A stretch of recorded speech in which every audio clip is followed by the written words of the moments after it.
8:06 here on the great WRKO and now on 93.7 HD2.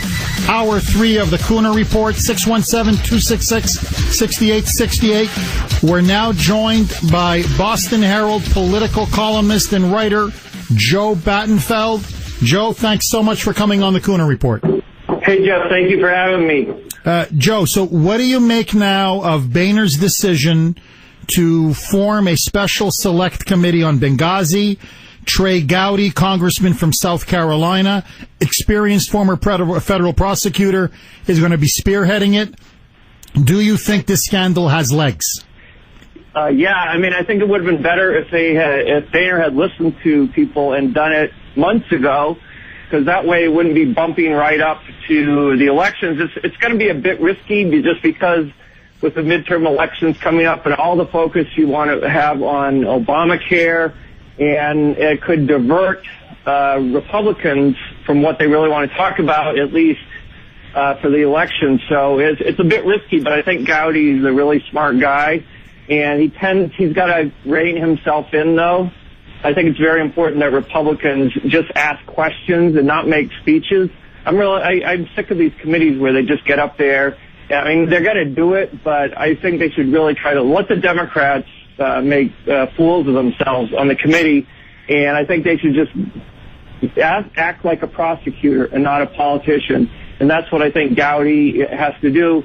But the problem is they have other people on the committee, and they're going to have to choose very carefully who gets on there and have a good talking to with them too, to try to limit the political speeches and get to the truth. Joe, what do you make of the Ben Rhodes email? My friend, former chess buddy, Charles Krauthammer from the Washington Post says it's akin to him to the Nixon tapes during Watergate. Do you agree? Do you disagree? I don't think it's that strong, just because the Nixon tapes, when they found those, they were just a treasure trove of information, and something's down on tape, really, it's harder to dispute when somebody's talking on tape. The White House, though, keeps making these bogus interpretations of what it is, and I think that's that's why it could be extremely significant, just because there could be more. And I think that's what Krauthammer means, that, there could be more of this where it came from. And obviously the biggest problem for the White House is they've been saying for months they had nothing to do with the Benghazi talking points. And then they have a memo which was mysteriously not turned over to the public or to Congress, and that indicates they were involved. So I don't know how you get out of that. That's why the first person I'd call on that committee would be Jay Carney, just because I want, and Ben Rhodes too, and I want to get them on record. I'd love to see Jay Carney take an oath and swear that that had nothing to do with Benghazi. I would love to have him do that. He'd have to plead the fifth, I'm guessing, because it's just not credible at all. But like I said, with all this, also another person I'd call right on there is John Kerry. And he's been having trouble avoiding gaffes lately, as you probably saw, when he was talking about a religion and things that were being taped in meetings that he was having. So he might not be the Democrats' greatest witness at this point, and they've got to ask him why it took 6 months or whatever to turn over that document. How could it not have been turned over initially? So there's a lot of things that Republicans have to go after, but I just say go after them and try to keep your eye on that ball and not get distracted by the Democrats. Are going to try to make it all about politics and trap the Republicans into talking about politics and partisan politics, but they should try to resist that. Joe, I'm just curious, what do you make of the Democrat strategy? Carney alluded to it yesterday, that maybe the White House will not cooperate with the Special Select Committee, and that Adam Schiff and other Democratic members of Congress have said maybe they should just boycott the Select Committee altogether. Do you think that's a wise strategy? Is it frankly legal for the White House not to cooperate with the Select Committee? I don't think you can not. If you have a subpoena power, if you have a committee with a subpoena power and you ignore it, I don't know. I I'm not a lawyer, but that sounds illegal to me. And I think it was a ridiculous, the worst strategy I can think of. Because already you say, well, what do you have to hide? That's why they won't do it. So I think that was a trial balloon put out there, and it was immediately shot down, I think, by smart Democrats, realizing the best thing they can do is stay in the game and to ask what they want to ask and put their points across. So I don't think that idea has much legs at all. The committee, though, I think there's so many things that you want to talk about. They just have to be careful with it. Kerry, number one, get him on oath. Start getting these people under oath, because before you can turn this into something, or some people are talking about impeachment and stuff like that, well, you have to show that people are lying under oath. So get them under oath. That's what I would say. Joe, if you had a crystal ball, and just hypothetically, the select committee goes exactly as it's intended. Trey Gowdy doesn't do any showmanship or showboating. He's just relentlessly pursuing the evidence, gathering emails, gathering documents, interviewing witnesses. In the end, what do you think this select committee will show if it does its job properly and it's not stonewalled or obstructed? Well, first of all, it's not going to go perfectly because it's politics, and you're dealing with politicians. And Gowdy may do his best to be like a prosecutor, but there's other people on the committee, and they get sidetracked. So there's going to be things they get sidetracked on. But I think really I would hope would be obviously to get to the truth. That's really the only thing that matters, right? To those families and to Americans, that's the only thing that should matter is the truth, and to do it as soon as possible, I would say. Not let it drag on. If Gowdy can get things going quickly and start interviewing people quickly, you don't want to make it look like they're dragging it on and on and on. Plus, you have the midterm elections. You do have the elections, and more and more bad news about Obamacare. So I would think that the best thing they could do is really just get to the truth and try to show. And not worry about, don't get caught up, in other words, and we have to prove that they're lying or we have to send them to jail. Just get to the truth, and that's what the families would respect. I think the American people would respect, too. Oh, then let me ask, ultimate final question.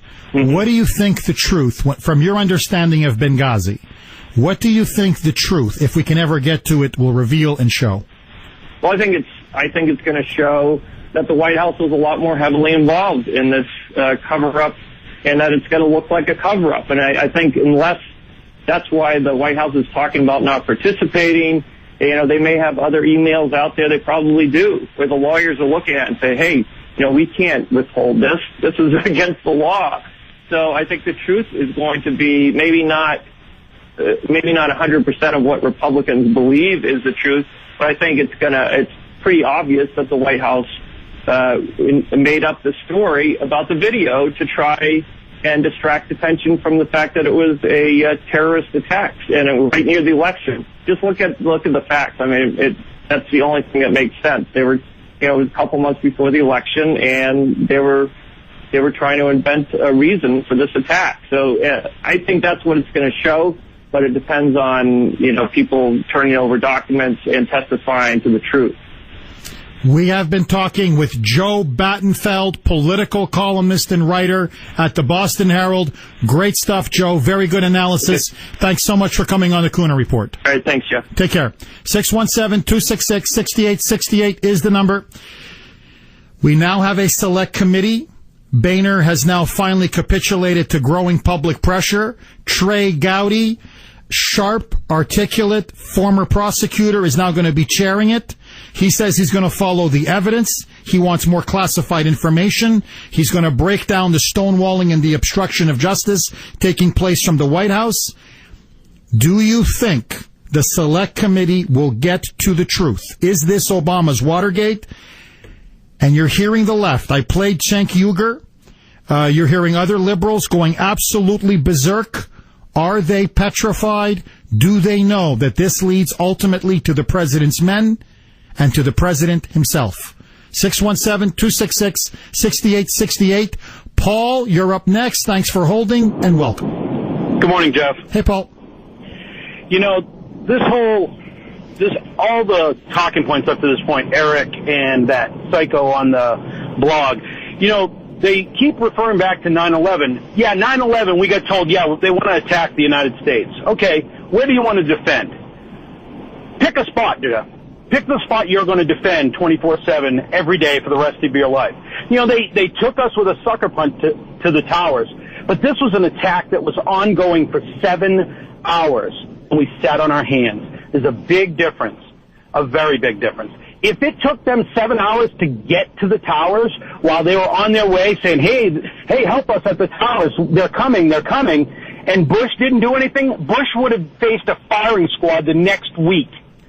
It would have been that simple. He would have been impeached, tried for treason, and he would have been facing a firing squad as prescribed by original constitutional law. However, they don't care because they keep thinking that their troops, our guys, our people, as these freaking troops. Excuse, I hope that's not a bleepable word. No, it's not. Well, that's what he said. But I'm happy he said that because it shows their mindset. These are our freaking troops. Like a piece of garbage to be disposed of whenever you need them or don't need them. Now, honestly, let me be very candid with you, okay? Like I'm in the confessional. My wife came back with the kids yesterday. I was happy to see them. I overjoyed. We finally put little Ashton and Ava to bed. Grace and I were talking. We were kind of catching up, her trip to Montreal, blah, blah, blah, blah. And then we start talking, obviously, politics, Obama, everything that's going on. I said, listen, you want to know the truth? In all honesty, the constitutional republic is dead. I don't know what we live in. I don't know what you want to call this now. It's a post-republic. It's a post-democracy. It's a dictatorship, but it's not really a dictatorship yet, although it's hardening into one. It's some limbo. It's some crazy march towards a police state, but we're not there yet. I said, if this was George Bush, if this was any Republican with an R, I said this to Grace. I said, listen, you put a man or a woman with an R, does the exact same thing Obama does. Exact. Okay? The stimulus, just everything. The stimulus, Obamacare, Benghazi, the IRS. I can run down the whole list. Spying on journalists, the NSA. Everything Obama. It's just you have a guy with an R. Okay, Olympia Snow. Just for the sake, I put Olympia Snow in the White House. Scott Brown. Okay, but I put Scott Brown in the White House. And they do everything. Everything. That woman or that man would not only have been impeached by now, he would have been run out of town. He would have been lynched. He or she would be facing criminal prosecution.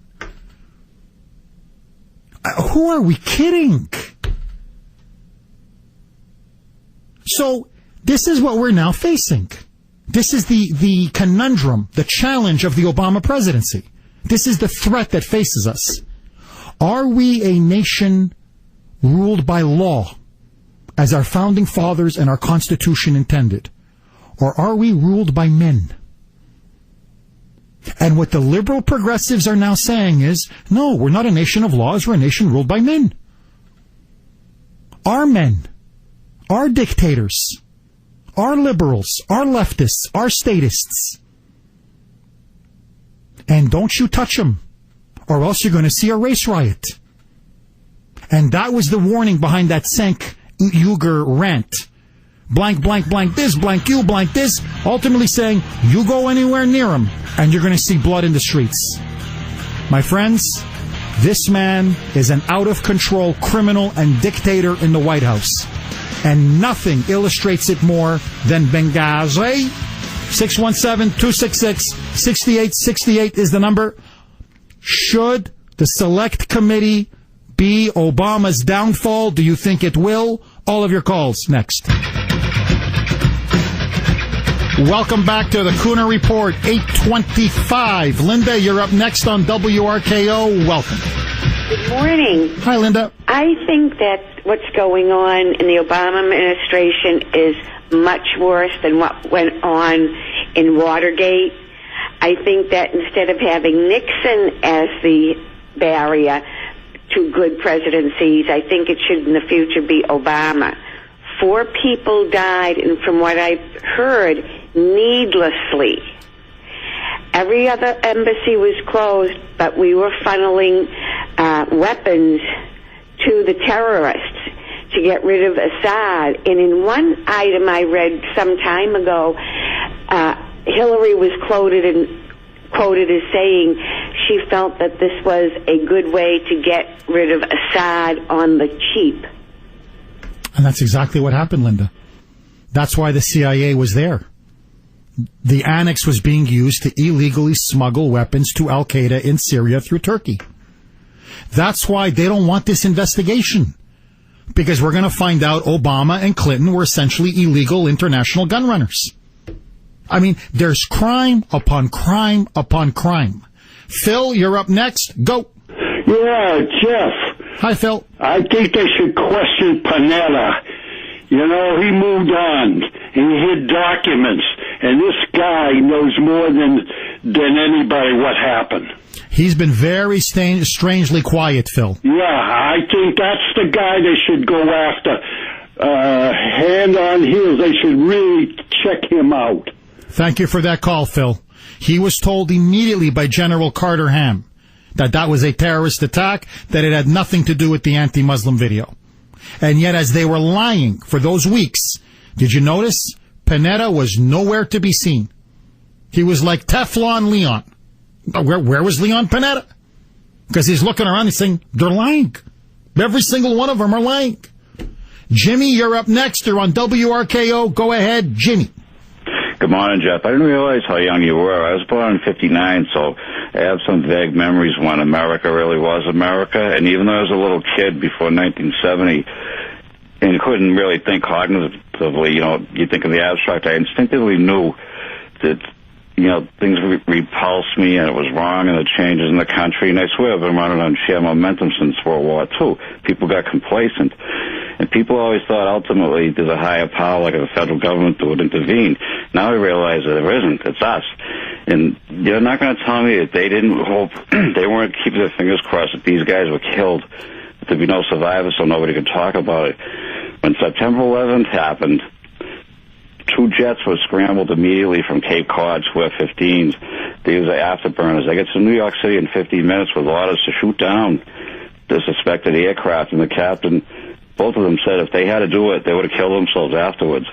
But you don't go to the president and ask permission. That'd be like the fire department asking the mayor to put out every house fire, Jimmy, just to reinforce your point, I was in D.C. I was working at the Washington Times when 9/11 happened.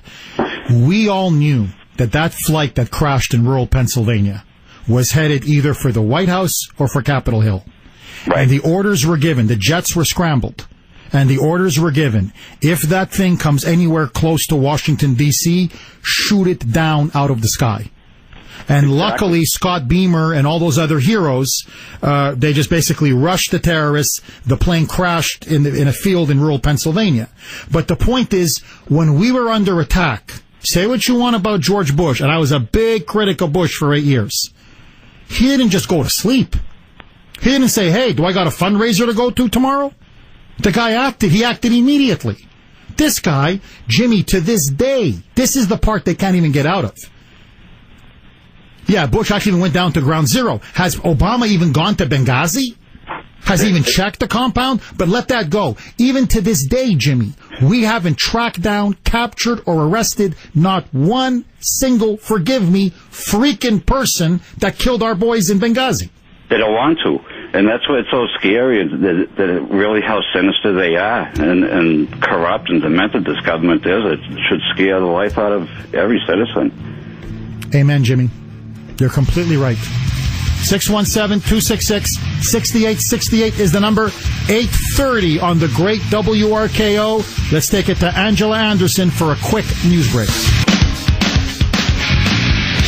Welcome back to the Kuhner Report. 8:37 here on the great WRKO and now on 93.7 HD2. 617-266-6868 is the number. Lines are blazing. I got to tell you, I look at this administration, you see the midterms, where they now, even the New York Times, as of this moment, are predicting a decisive Republican victory. You have Obamacare, which is coming apart at the seams. The economy is utterly stagnant. What do the Democrats have to run on? Usually when there's an election, you run on something. What are they going to run on? Obamacare? Niet. Jobs? Niet. The economy? Niet. And now you have this Benghazi Select Committee looming on the horizon, where you're going to see day after day people either testifying with damaging information or one official after another pleading the fifth. And so this is becoming the winter of the dear leader's discontent. It's going to be a very long 2.5 years for him. Trust me. Plus, you have a major war in Ukraine. Russian bombers and fighter jets have now been seen over Crimea. You have open street fighting in Odessa, a major city off of the Black Sea. Dozens have been killed. Bodies are piling up. You have pro-Russian militias now in every town in eastern Ukraine. The Ukrainians have now sent in their security forces and the army. Putin is now threatening an open military intervention. War in Europe. Economic stagnation at home. Healthcare in utter disarray. Benghazi, a potentially impeachable scandal, eating away at the heart of the Obama presidency. To the libs, I don't want to say I told you so, but I told you so.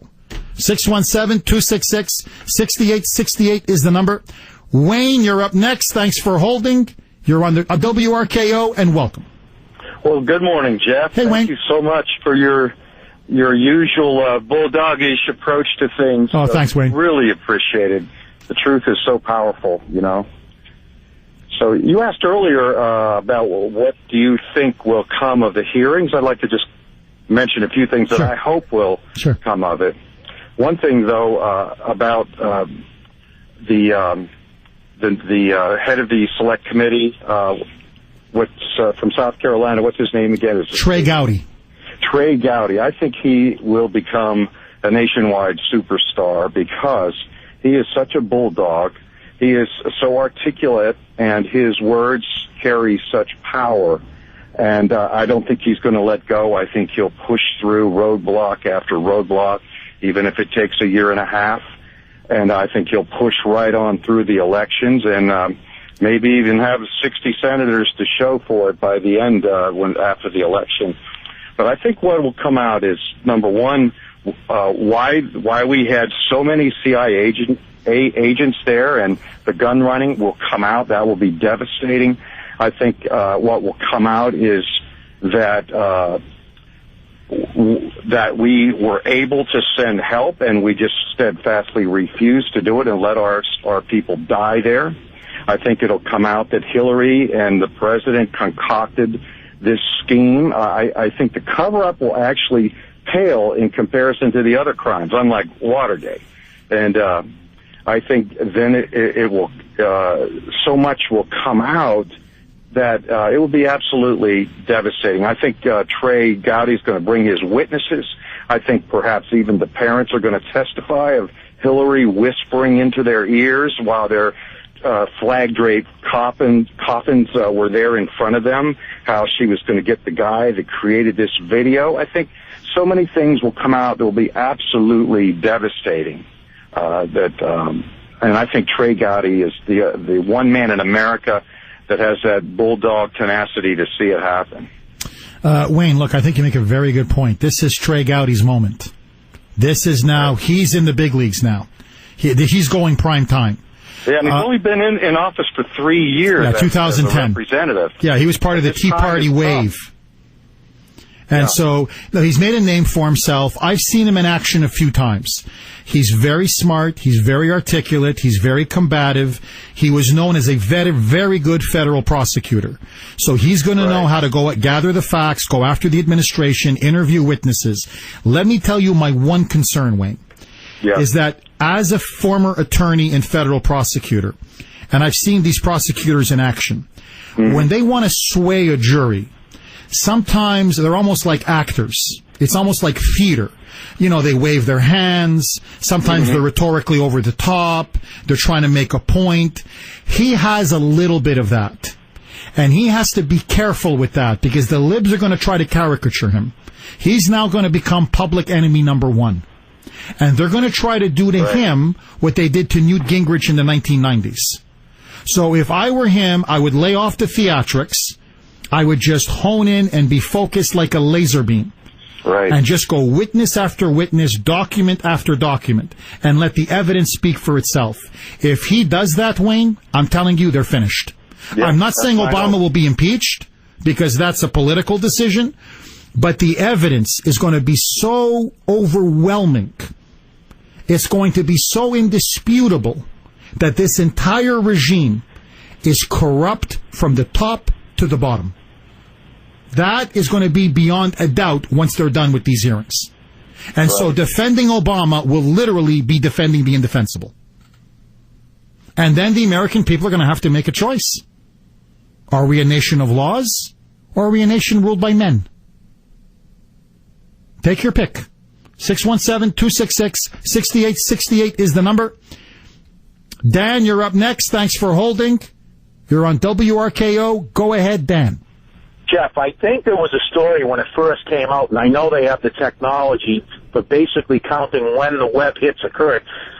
So I believe that it was either the Washington Post, and it might have been on Howie's show, Washington Times, whatever, where they said there was only a couple thousand hits, and then after they made up the story, all of a sudden, you had a few 100,000 hits on it. Number one. Number two, the libs always tell you violence is never an acceptable answer. Would any other religion be able to get away with seeing a video and then slaughtering people? I mean, some of the stuff is just so inane. It's amazing they're trying to run it by people. Well, no, Dan, look, you're completely right. And more than that, here, let me give you another example. I don't want to get too distracted, but Benghazi's in North Africa. Okay, this is stuff that's going on in Africa. Al-Qaeda is on the rise all across Africa. Radical Islam is on the rise all across Africa. Look at what's happening in that poor country, Nigeria. It actually has a lot of oil wealth. It's got wonderful Christians, very hardworking, a big moderate Muslim community. They're phenomenal immigrants. Many of them come to America, honestly, some of the best immigrants I've ever seen.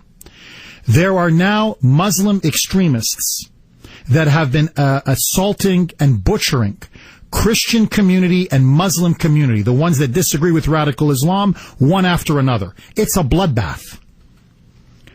They have now taken hostage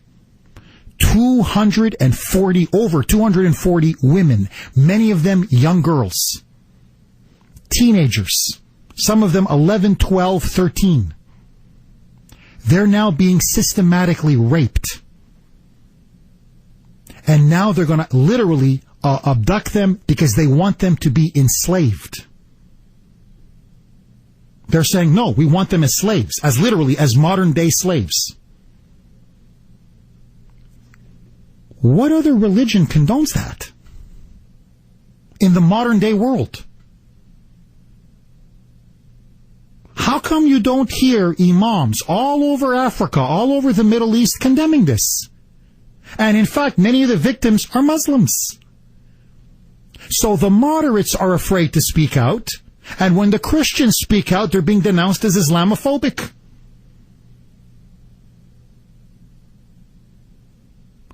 All this war on women.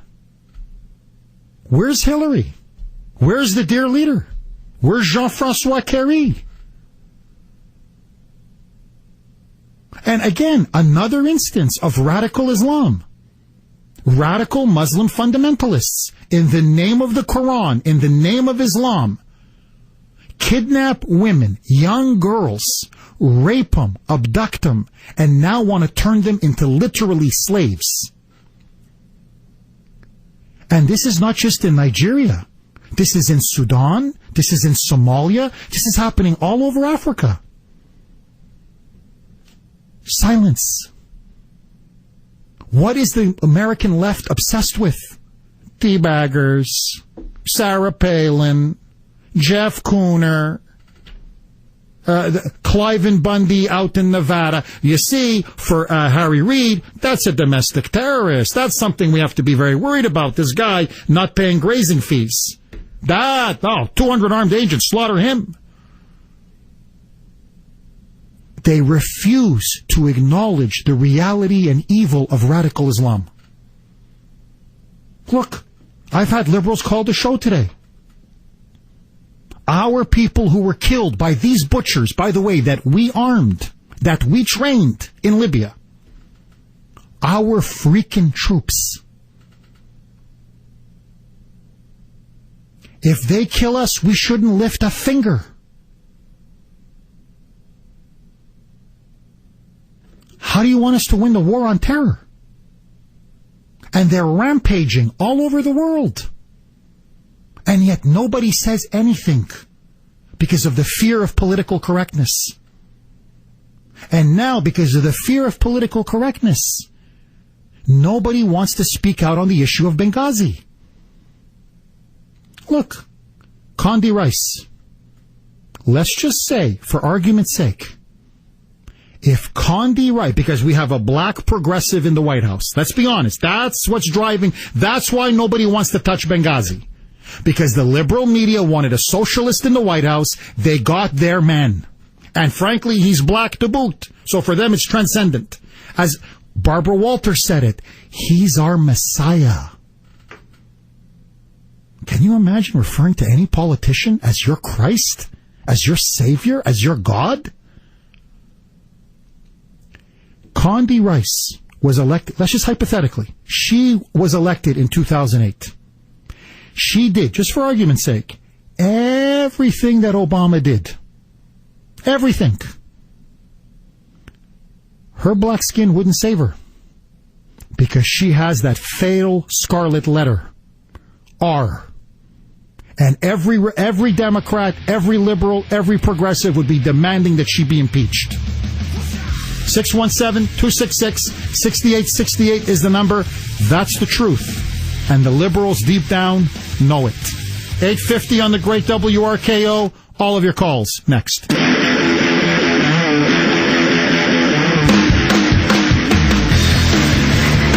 Welcome back to the Kuhner Report, 855 on the great WRKO. Steve, you're up next. Thanks for holding and welcome. Jeff, good morning, Jeff. Hey, Steve.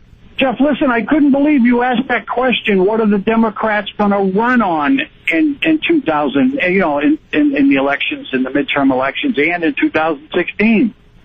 The only thing they have to run on, race. They're going to run on race, and it's going to be about compassion and tolerance and diversity. Thank you, Jeff. Thank you, Steve. Linda, you're up next. Thanks for holding. Go. Good morning. Hi, Linda. You make my day and give me hope for this country. Oh, thank you, Linda. Thank you so much. I have this nagging fear. Obama is not a stupid man, and he's always has an ace in the hole. My theory is that the only presidents that have a third term was in times of war. They don't usually replace the president in office at that time. If he can stir up something with Russia or another country when he gets so desperate that he knows he's not going to win, could this possibly happen? Linda, I got to be honest with you that it worked for FDR. I mean, there's a constitutional amendment that he has to step down from office in 2016. But one of the biggest stories of the last couple of weeks, really underreported, is in his Asia trip. He went to Japan, and there's a dispute between the Japanese and communist China over 3 islands. They're literally uninhabited. They're called the Senkaku Islands. And apparently there's some oil deep underneath. That's what they're really fighting over. The Japanese say it's theirs. The Chinese claim those 3 islands. They're uninhabited. I believe there are no human beings that live there. I'm not even sure if animals live there. Okay, but don't quote me on that. But they're practically uninhabited. The president went and gave another open military security guarantee to Japan, saying that if China was to seize those islands and Japan wanted to go to war with China, we would back Japan. The Chinese, by the way, are livid. This has been dominating the Chinese press for 2 weeks. I mean, you have no idea the outrage this has caused. We're going to go to war, potentially, with communist China, which has the largest military in the world, and by the end of this year, the largest economy in the world, over 3 uninhabited islands that are claimed by Japan? I'm not talking about an invasion of Japan itself. I'm talking about a territorial dispute over 3 islands. Are you mad? Are you insane? And so my big fear is, whether by design or by sheer incompetence or recklessness, this man gets us in a major war. And I don't mean Iraq. You start tangling with Russia and China, they have nuclear arsenals, they have massive land armies. You're talking about World War III. Then the president will declare emergency powers. Then the entire nation and the world will be on a war footing. The Constitution goes out the door. We know what happens in war. Look what FDR did to the Japanese Americans internment. Just that alone. You suspend the Constitution. That's what happens in major wars. So this scenario is very, very likely. And that's why the sooner we stop them, the better. George, you're up next. Thanks for holding. You're on RKO, and welcome, sir. Thank you. I understand you said you work for the Washington Post on the names that I'm going to say before we No, the Times. I work for the Washington Times. I apologize. That's okay. I deeply apologize. McFarland, North, Poindexter, Sam Nunn, El Salvador. This more sounds like Iran-Contra in El Salvador than it does Watergate. I hope, and I truly hope, that they start looking at third-party operators that were in Libya during that time and in Jordan that were dealing with the rebels. And in particular, the comment that has been echoed over and over again, which troubles me greatly, is that there was no assets available. NATO had many assets within Libya. The French Foreign Legion operates out of Tunisia, as well as the Horn of Africa. We have troops and we have battleships out of Rota, Spain. We also have an airborne unit that deployed to Poland from Italy. We have a special forces units in Croatia. We have special forces units that are in Jordan, as well as units that are part of an airborne troop in the Suez Canal. This is absolutely ridiculous. I agree with you. We have become an empire, and empires get bogged down in endless wars. And that's why I've been saying for a long time, it's time to bring America home. 617-266-6868. Don't touch that dial. I got a lot more. Jean-Francois. Oh, he's in big trouble now. 9 o'clock on RKO. Let's take it to Angela in the newsroom.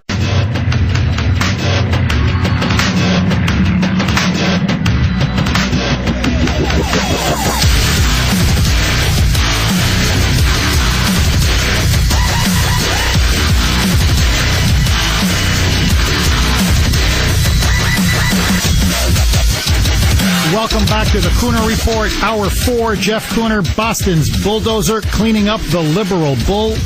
9:06 here on AM 680 WRKO and on 93.7 HD2. 617-266-6868 if you want to be part of the show.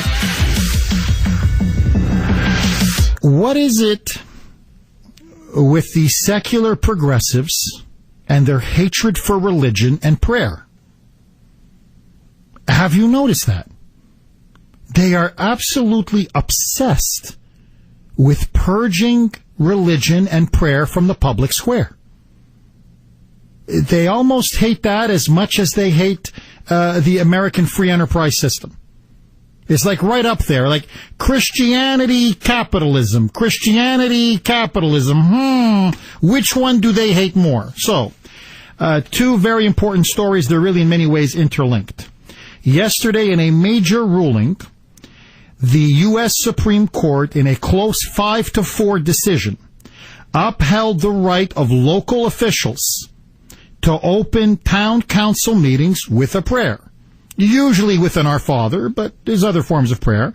And they rule that this does not violate the Constitution, even if these prayers routinely stress Christianity. As I said, it's usually the Our Father, or it's something like, God give us strength, or God watch over us as over these proceedings, something like that. And so the court, in a 5-4 decision, said that the content of the prayers is not really critical as long as it's not derogatory or offensive or exclusive to other religions.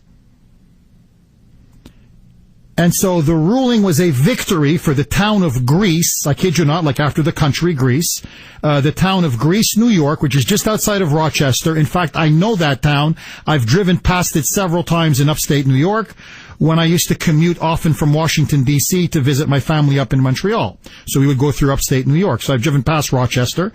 And so I've Greece, typical sleepy small town, upstate New York.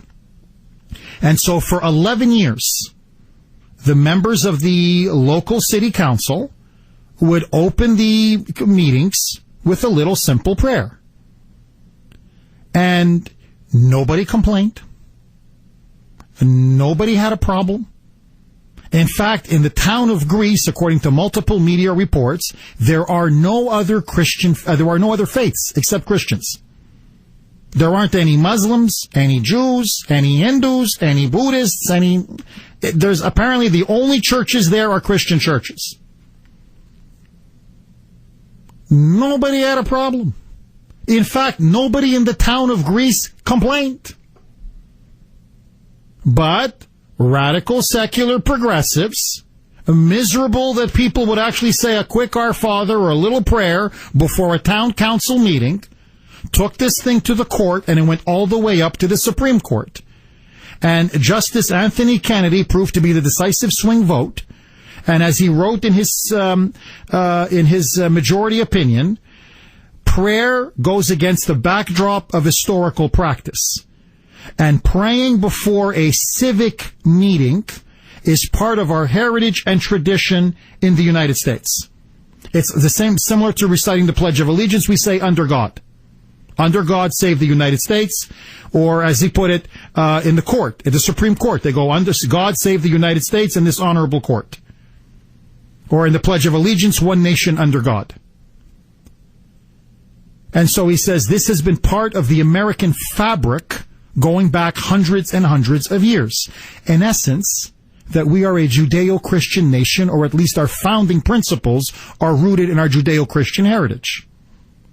It's not that we exclude other faiths. It's not that we don't allow other religions to practice their faith.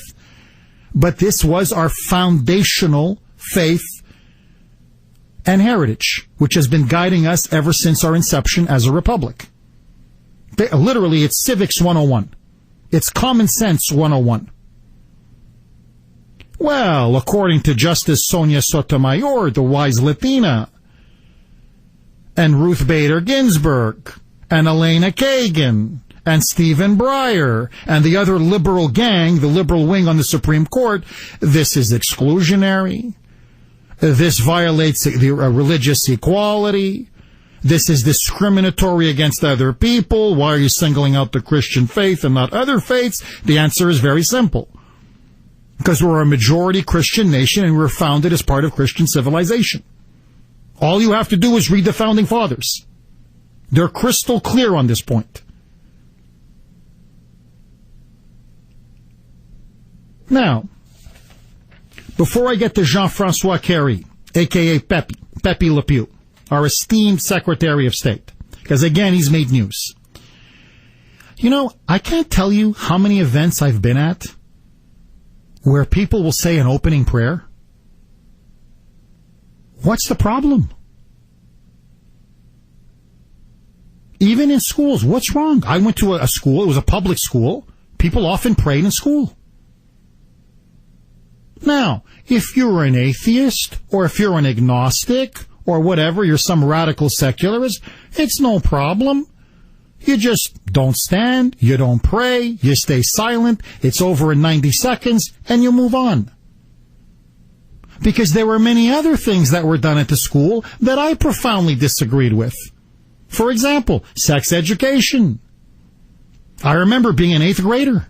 I've been tormented by this to this day. I saw she must have been almost 70. This French-Canadian nurse. 8th grade, I'll never forget. I was, 13, 14? Going on about, she was on her 4th husband. She had multiple husbands, multiple lovers. She talked about having, this guy was the boyfriend. Apparently she had some boyfriend in his mid-70s. And she was going on how the sex is fantastic. It's fantastic. And we're all looking at each other is this woman up there? And she's teaching us how to use a condom, spermicide jellies, the whole thing for a whole hour. Now, you don't think I was offended? Frankly, practically all the students are offended. That thing was rammed down our throats, but let that go. I mean, how many, what, you don't think I was offended by stuff in school? So, to me, I've never understood this argument. You start off a town council meeting with a small little prayer asking for divine guidance. In fact, that's exactly what they did at the Constitutional Convention. That's exactly what they did for 7 years as we fought the British. George Washington, they would open with a daily prayer. Before they got into combat, they prayed. When they were debating the Constitution, they started with the prayer. In fact, they would interrupt and pray in the middle of these sessions and debates, and they ended each day with a prayer. So, A, what's wrong with praying? And B, this is where I think secular liberalism is going to undo itself. This is their Achilles heel. This is the blinders that they have on that they're completely blind to, which is the power and prevalence of religion throughout human nature and human history. It is fundamentally embedded in cultures, civilizations, in human beings all across the world. In fact, if you really want to understand the rabid support for Obama, liberalism is a pseudo-religion. Notice how they defend him almost as if he was a god. Because when you remove religion, you have to replace it with something else. Friedrich Nietzsche, the very famous German philosopher, he's the one that coined the phrase, God is dead. He looked at intellectuals among him in Europe. He said intellectuals no longer believe in God. They want to create a godless society. And he coined the phrase, God is dead. But then he said something else. He said, if you replace religion, or if you get rid of religion, if you get rid of God, what comes is not the belief in nothing, but the belief in anything. Meaning you must create then a phony substitute religion. That's where communism, Marxism filled the void. Nazism filled the void. And secular progressivism filled the void. And so if you notice, the modern day liberal movement is a religious movement. It's a pseudo-religious movement. Their church is the Democratic Party. Their holy trinity is race, class, and gender. The dear leader is their Pope.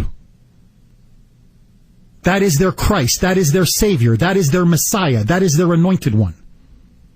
That's why he can never do anything wrong. That's why he must be defended at all costs. That's why all enemies must be treated like heretics, who are to be either literally or proverbially burned at the stake. You must be expunged. You must be destroyed. It is the liberal inquisition. That's why you cannot have freedom of speech on campuses. That's why Justina Pelletier must be kept under the care of the state and her father destroyed. That's why you have political correctness in universities where if you in any way dissent from predominant politically correct liberal orthodoxy, you will be fired or marginalized. That's why if you oppose gay marriage, you're homophobic. If you oppose radical Islam, you're Islamophobic. You're mentally ill. You're a heretic. There is no room for dissent. They're just as intolerant as the most wild, radical, jihadi imam you'll find in Saudi Arabia or in the Middle Ages. But they hate the real thing because that poses a threat to their worldview. And so they must destroy religion. Here it is Christianity. Abroad it is Judaism, the Jewish state, and of course Christians. And so you have Jean-Francois Carey. Now remember, this is a man, just to show you how incompetent he is. He now has completely offended Israelis, Jews, the Jewish state, by basically comparing them to apartheid. Well, now he's put his foot in it again. He was recently talking to a staff, an embassy staff. He gave a speech, it's on tape, in Addis Ababa in Ethiopia. It's on his first trip. He's going across Africa. And he spoke to them about how the challenges facing Africa. And what are the challenges facing Africa? He called them the different cross currents of modernity. What he meant was, wink, wink, us, the modernizers, and the rest, these primitive religious hicks. And he said, he makes an obvious reference to religion.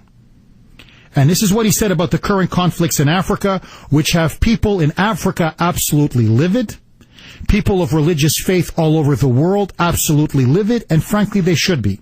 Here is what he said on tape, quote, to the U.S. staff members in Ethiopia. This is a time here in Africa where there are a number of different cross currents of modernity that are coming together to make things even more challenging. Some people believe that people ought to be able to only do what they say they ought to do, or to believe what they say they ought to believe, or live by their interpretation of something that was written down 1,000 plus 2,000 years ago. That's not the way I think most people want to live. Quote, unquote. Obviously, when he's saying words that were written down or something that was written down 1,000 plus or 2,000 years ago, he's referring to the Bible. 2,000 years ago. Over 1,000 years ago, he's referring to the Quran. So he's referring to both. You don't think most people want to live by religion? You mean you know what's better for people, for 7 billion people around the world, better than they do? That's all people want to live by for most of human history, has been religion. Going back since the beginning of time, that's how people wanted to live by, is by religion. Look how condescending he is. You mean the people of Africa don't want to be religious? They just don't know any better until you teach them, Jean-Francois? Or what, about the glories of same-sex marriage and abortion? And socialism? That's what they need to learn from you, Jean-Francois? That what? How to marry into money? And pump your face up with Botox? And then mock and stab your country in the back when they're at war? Is that how you need to teach them, Jean-Francois? You mean the people of Eastern Europe who are deeply either Orthodox Christian or Catholic, they don't want to live by their religion? The Russian people who are deeply Orthodox Christian, they don't want to live by religion? The people of China who are desperate to practice their Christian faith or other faith, they don't know what they're talking about, Jean-Francois?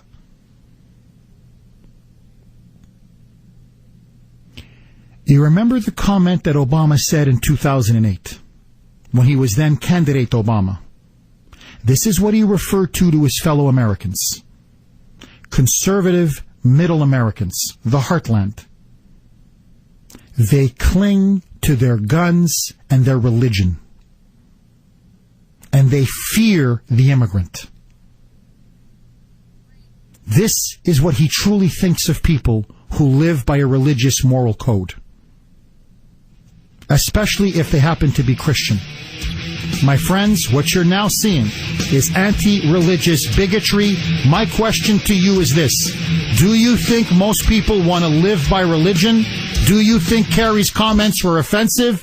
I say yes. What do you say, Boston? 617-266-6868. Were you offended by his comments? All of your calls next. Welcome back to the Kuhner Report, 927 here on the great WRKO. You can 617-266-6868 is the number. The Supreme Court has now ruled that opening prayers at council meetings are constitutional. Tell me something I don't know. Why? Let me ask all of you this. Do you think that at local town council meetings, do you think it should be verboten, forbidden to say a prayer? I say no. What do you say, Boston? You can also text us at 680-680. This is from 617. Jeff. Jean-Francois only means that we must reject false gods and embrace the true religion, the Church of Climatology. Bingo. That's another pseudo-religion. There's just another replacement religion. So the real thing, no, most people don't want to live by that, but they want to live by Jean-Francois' little liberal religion. This is from 774. Jeff, Barack Hussein Obama and the rest of these globalists want to bring us back to the feudalist Middle Ages. Well, if they get their way on climate change, they will. If they get their way on their climate change, believe me, you're going to see our standard of living drop like a stone. This is from 603. Jeff, religion equals false promise of something better when folks die. Nothing more. That's why the church populations are dwindling. Folks are getting tired of the lie. It's only a lie to the Marxist left.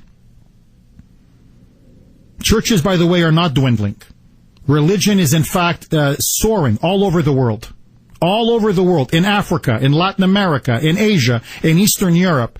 Religion, whether it be Islam, Christianity, you name it, Hinduism, Buddhism, is spreading all over the world. The only place where it's dying is in the secular, decadent West. That's it. Around the world, for most people, religion is alive and well. Comrade John, how you are, comrade? Wunderbar. You know, Jeff, and you know this well, very concerned for the state of this nation, okay? But the more and more these people open their mouth, that promo you have, where every time a liberal talks, just laugh, it's getting to that point. I think we're going to have a big pushback. Now, listen, this ran through my mind the other day after Kerry made his first, well, not his first, but his other most recent gaffe. If anyone should have ran for office as an Indian, it should have been him. Global warming. Bill, I got about a minute. Go. Hi, good morning. Hey, Bill. Too many politicos for too long, though, have used Christianity as like a shield to hide behind. I think if you demand religious pronouncements from political leaders, you're just begging to be lied to, and it's the easiest lie to tell. So I don't think it's that they hate religion, that they're just distrustful of anybody who tries to hide behind it. But I don't follow you. What are people hiding behind? For example, if I'm at a town council meeting and I want to say a quick Our Father to ask for divine guidance, who am I hiding behind? Who am I hurting? That has no effect on me. That's okay. I can live with that. And I think anybody who's offended by that, it's kind of ridiculous to be offended by something like that. But too often, people have said, well, I'm a Christian, and this is what I believe, which makes the next thing they say unassailable. They use it as a shield to hide behind, and it's happened over and over again. So I think people are naturally sort of mistrustful of it. And I don't think you see the similarity when that guy in Nigeria railing against Western religion and you railing against secular progressive religion, to me, sounds awful similar. Well, Bill, I mean, I'm not abducting 240 schoolgirls and kidnapping them and raping them and wanting to turn them into slaves. I'm just criticizing. 50 million unborn babies dead, marriage in disarray, the family in disarray. What am I supposed to do? Salute it? Congratulate it? It's 9:30 on WRKO. Let's take it to Angela in the newsroom.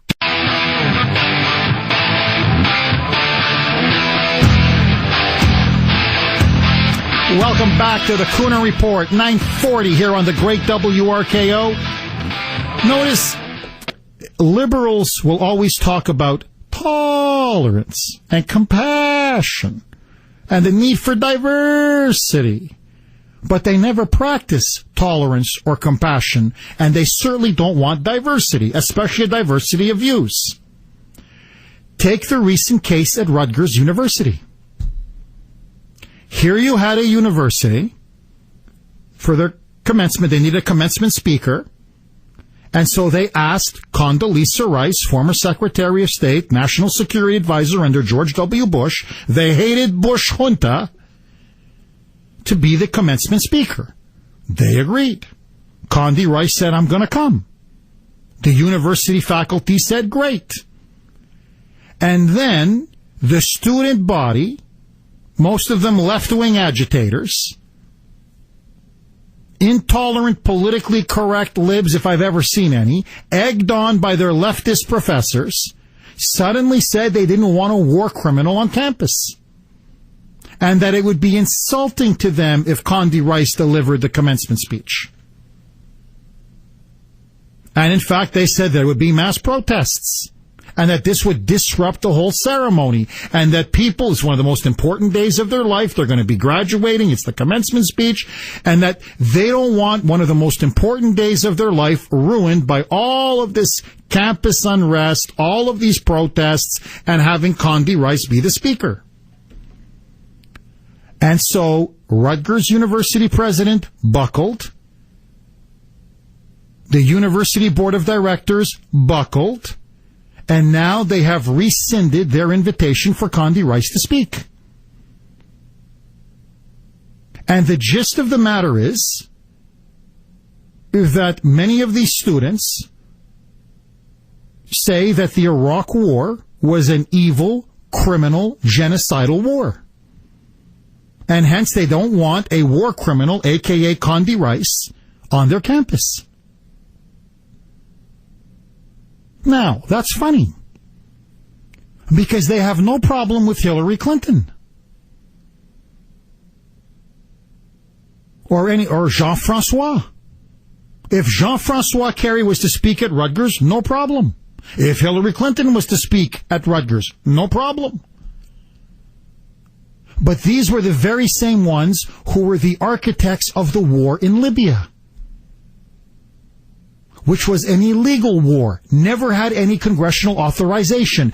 Thousands of innocent civilians were butchered and killed in our airstrikes, collateral damage. The country was literally smashed into the Stone Age. It's now become a safe haven for radical Islam. Al-Qaeda basically occupies half the country.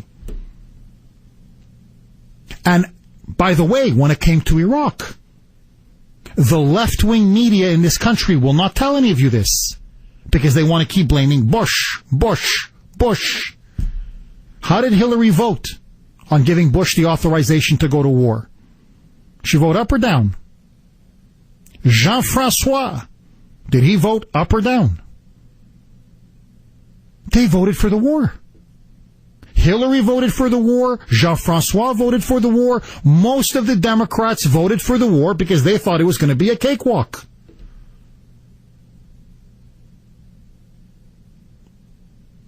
So now, all of a sudden, you demonize Condi Rice, but you won't go after Hillary or Jean-Francois, who supported the war for years until the war went sour, and then, like typical weather vanes, they put their finger up in the wind and said, ooh, I'm not going to win. I'm not going to get reelected unless I turn against this war.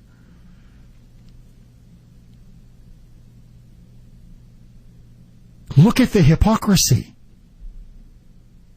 Look how they just pick and choose. Bubba is welcome on university campuses. Look how he asked the Serbs. How he bombed Serbia into the Stone Age. How many innocent civilians were butchered in that 78-day bombing campaign? You're going to talk to me and lecture me about Iraq? Ask the people of Afghanistan. Ask the people of Sudan. Ask the people who died on September 11, 2001, their family members, when we could have had Osama bin Laden on a silver platter handed to us by the government of Sudan. Bill Clinton was too busy playing golf. I swear to you, wouldn't take the call. The Sudanese government said, we got him. You want him? He said, no. I'm too busy playing golf. Don't bother me. So that war criminal, he's welcome on campuses. People who voted and supported the Iraq war, if they happen to be liberal Democrats, they're welcome on campuses. They can rampage and destroy Libya. They're welcome on campuses. That's liberal tolerance. That's what's infesting our universities. And then finally, do you know how many times I had to sit through lectures by actually some very radical professors who went on about the glories of the Soviet Union? This was during the 1980s. Okay, different point of view. You disagree. You refute the argument. You come out with your own point of view. That's what it is to be in a university. You're supposed to have genuine academic freedom. So how does it threaten them to have somebody like Condi Rice give her point of view and give a commencement speech? Don't you want different points of view? Don't you want to have people express themselves? Don't you want to hear all points of view? Isn't that the whole point of a university, is to have vibrant, free, open debate? It's the exact opposite. Universities are no longer places of tolerance, but of intolerance. They're no longer places of open debate and discussion, but of ideological orthodoxy and uniformity. They want you to toe the politically correct progressive line. And if not, you're not welcome. Where's the tolerance? 617-266-6868. Should Rutgers have broken and bent to public pressure and student pressure? Should they have caved? Or do you think Condi Rice should not have been invited? I want to hear from you. Carol, you're up next. Thanks for holding. You're on the Kuhner Report, and welcome. Hi, Jeff. Hi, Carol. I think that they should have kept her as a speaker. I think their fear was that she might have some valid points that could persuade them to see how liberalism is wrong. And I feel like their fear of knowledge is what keeps them just purporting all their views to keep people in their liberal agenda. Carol, they're afraid of any other conflicting or different points of view because it'll expose liberalism for the charade and the joke that it is. No, you know what they're afraid of? That the students of Rutgers would actually see an articulate, smart, educated, black Republican woman. And that's why, come hell or high water, they didn't want Condi Rice there. 617-266-6868. Call me crazy. Should Rutgers have denied Condi Rice to speak? I say no. What do you say, Boston? All of your calls next. Welcome back to the Kuhner Report, 9:56 here on the great WRKO.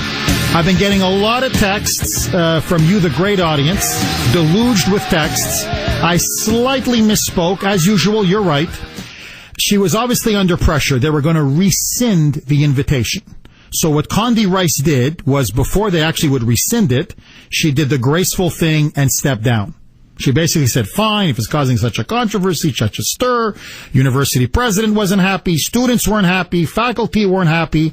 Condi Rice said, I'll bow out and I will not show up. And so she stepped down.